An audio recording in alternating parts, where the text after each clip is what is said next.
En effet, dans le dernier rapport de synthèse du GIEC, les scientifiques, une fois de plus, j'ai envie de dire, nous alertent avec des mots simples et clairs.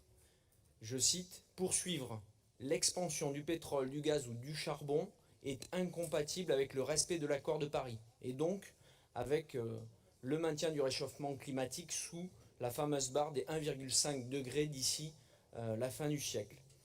Et donc on ne peut pas être plus clair et plus simple dans les termes employés.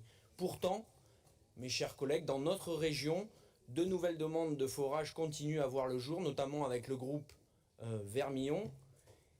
Et avec un cynisme incroyable, Vermillon, mais c'est le cas pour beaucoup d'autres groupes, en réalité à chaque fois qu'ils font des demandes partout dans le monde, justifie la nécessité de ces nouveaux forages pour répondre à la demande, comme si la seule boussole était le marché, sans aucune limite, y compris les limites qui ont été démontrées au cours de la journée par les différents scientifiques.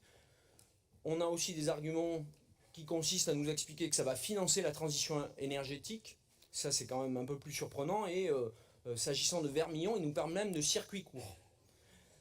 Et globalement, d'essayer de nous faire croire que nous avons besoin de plus d'exploitation pétrolière pour sauver le climat. Et donc là, on atteint un niveau de cynisme et de dissonance cognitive rarement atteint de mon point de vue. Et il y avait d'ailleurs un article récemment, fin octobre, dans Le Monde, qui expliquait ça.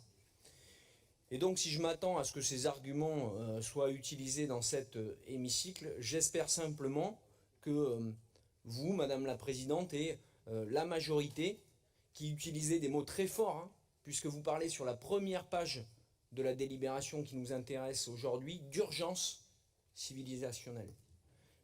Urgence civilisationnelle pour qualifier la transition énergétique. J'espère que vous aurez, à la faveur des recommandations du GIEC, à la faveur de tout ce que nous avons entendu aujourd'hui, la cohérence d'entendre les scientifiques et d'adopter cet amendement qui revient d'ailleurs sur une motion qui avait été adoptée en 2017 par le PS avec les Républicains. Merci.